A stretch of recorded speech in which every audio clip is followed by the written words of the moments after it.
Aleluya. Qué bueno estar otra vez entre ustedes y de alguna manera sumar a lo que ustedes están edificando. Agradezco esta oportunidad. He pedido al Espíritu del Señor que me ayude a hacer una hazaña con el tiempo y trataremos de hacerlo. Amén.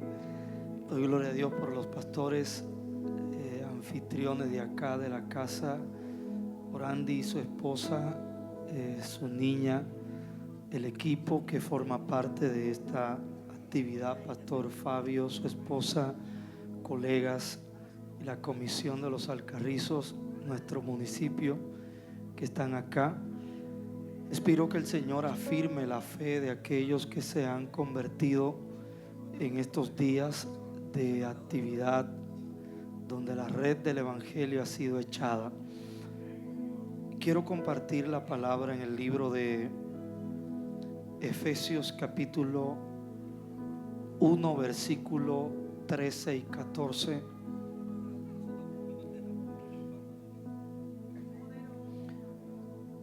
Libro de Efesios capítulo 1 versículo 13 y 14.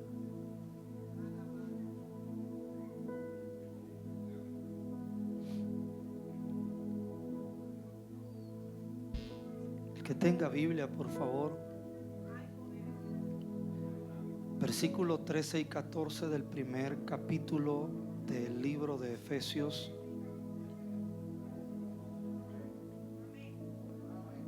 Amén. Leemos en nombre de Jesús.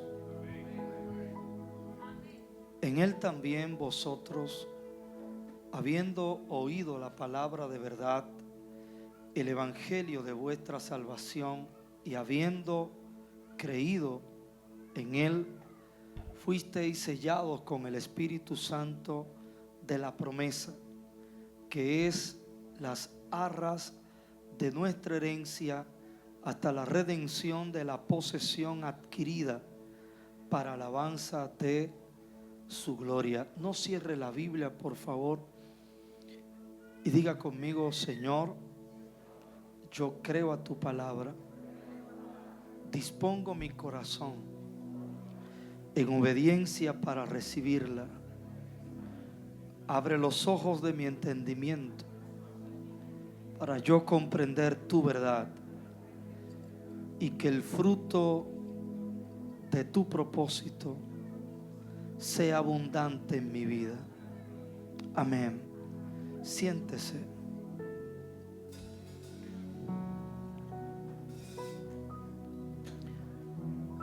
Quiero hablar un poco acerca de la transición o el proceso de transición en la conversión. Se lo voy a repetir para ayudarle a entender. Voy a hablar un momento acerca del proceso de la transición en la conversión. Diga conmigo: conversión. Bien, pudiéramos hablar de transición en muchos contextos, en muchos sentidos, que la palabra transición, como tiene que ver con un movimiento de mudanza y transformación en todo lo que puede aplicarse el cambio, pudiéramos aplicar el concepto transición. Pero yo quiero enfocarme exactamente en lo que ustedes están trabajando estos días, que entiendo tiene que ver con salvación. Y no hay manera de haber salvación en una persona, la salvación que Dios ofrece, si no hay cambio, transformación o transición.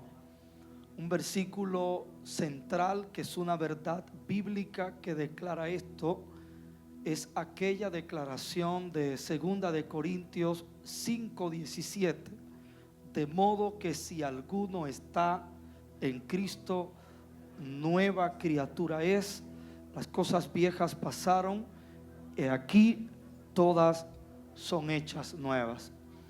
La palabra también declara que la obra de Cristo implica que nos llamó de las tinieblas a su luz admirable.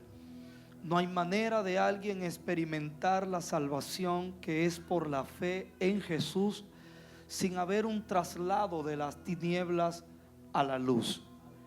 Y esto no ocurre como por arte de magia, esto conlleva todo un proceso. Y en estos versos que hemos leído, pudiera yo aplicar este proceso.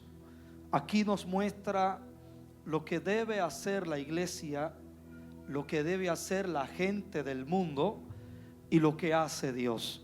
Y en eso me voy a enfocar: lo que debe hacer la iglesia, lo que debe hacer el mundo y lo que hace Dios con el proceso de la transición, de la conversión. Lo primero que dice aquí es que alguien, al oír la palabra de verdad, y lo define como el evangelio de nuestra salvación, cree. Y la Biblia pone la fe como la fórmula para lo que es la salvación que brinda Dios en el evangelio. Pero aquí hay un paso que hay que dar, y es oír el evangelio, oír la palabra de verdad. Y esa es la parte que le toca al mundo, a la gente que todavía no ha nacido de nuevo, no ha creído en Jesús, no se ha arrepentido. A ese mundo le toca oír la palabra. Pero no hay manera de oír la palabra sin que se predique la palabra.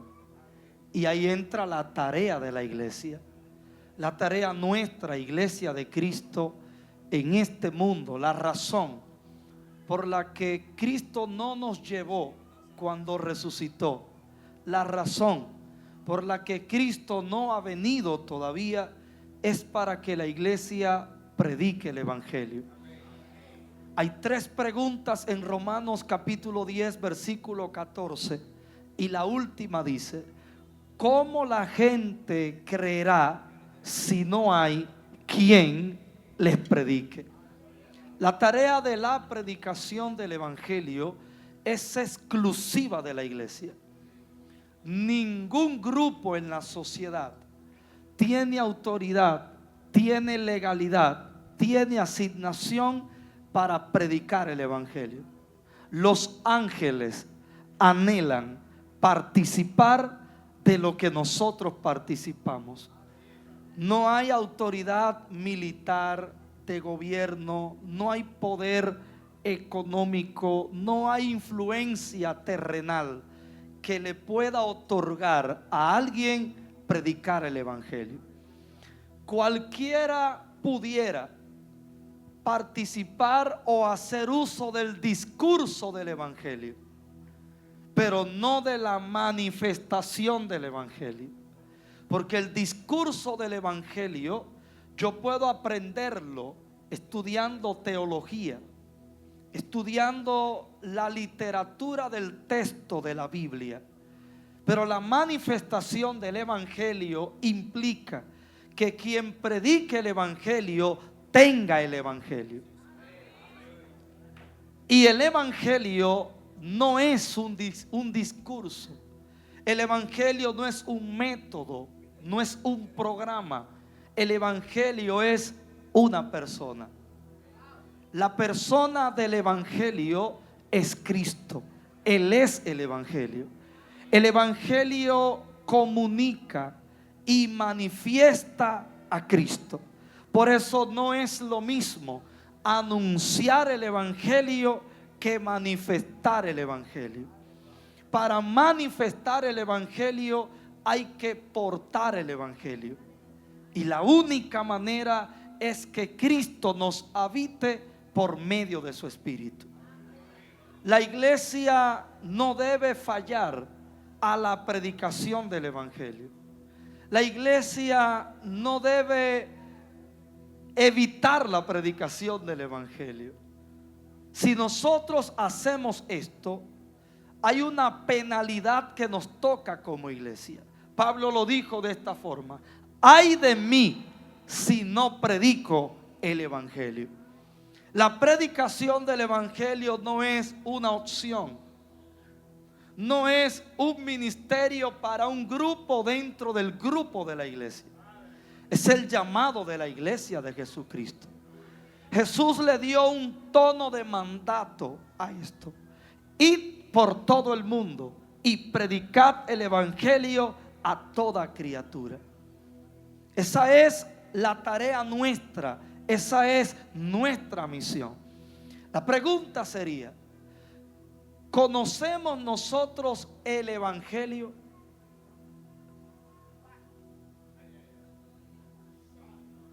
Segunda de Corintios 4:3 dice: si el evangelio está encubierto, oculto entre nosotros, entre los que se pierde también lo está.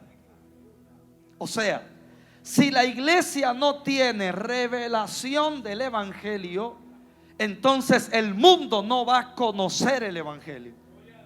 Porque el conocimiento del evangelio en el mundo depende de la predicación de la iglesia.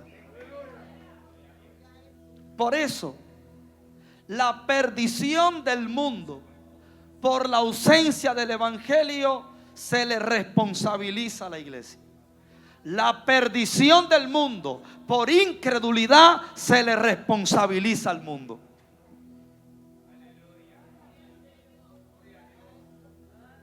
El mundo es condenado si no cree el evangelio. Y el mundo no puede creer, dice Romanos 10:14, lo que no ha oído. Por tanto, si el mundo no cree por no oír, culpable es la iglesia. Si el mundo no cree después de haber oído, culpable y condenado es el mundo. La Biblia dice que hay presencia de otros evangelios, pero la Biblia también dice que no hay otro evangelio verdadero fuera del evangelio de Jesucristo. Eso indica que hay posibilidad en el mercado de la iglesia que a usted le metan gato por liebre, y usted debería confrontar y juzgar el evangelio que usted predica. El evangelio encierra dos elementos: el Cristo crucificado y el Cristo resucitado. Y si usted no maneja la comprensión del Cristo resucitado y el Cristo crucificado, entonces usted no ha entendido el evangelio. ¿Qué hizo Cristo cuando murió? ¿Y qué hizo Cristo cuando resucitó? ¿Qué produce la muerte de Cristo? ¿Y qué produce la resurrección de Cristo? Esa es la esencia del evangelio. El Cristo resucitado se lo simplifico: el Cristo crucificado. Ese Cristo crucificado resuelve todo lo que el pecado dañó en la humanidad. Y el Cristo resucitado produce nueva vida en aquellos que han pasado por su muerte. Porque no hay forma de usted participar de la gloria del Cristo resucitado si no participa de la muerte del Cristo crucificado. Por eso el que padece con Cristo, ese participa de la gloria de Cristo. ¿Usted entiende? La gente debe oír, dice ahí, habiendo oído. Pero entonces describe qué es lo que la gente tiene que oír. Habiendo oído la palabra de verdad, el evangelio de vuestra vocación. ¿Cuál es el evangelio? La palabra de verdad. ¿Y qué le dice la Biblia a los ministros del evangelio? Procura con diligencia presentarte a Dios como un obrero aprobado. ¿Qué define la aprobación de un obrero en la obra del Señor? Que usa bien la palabra de verdad.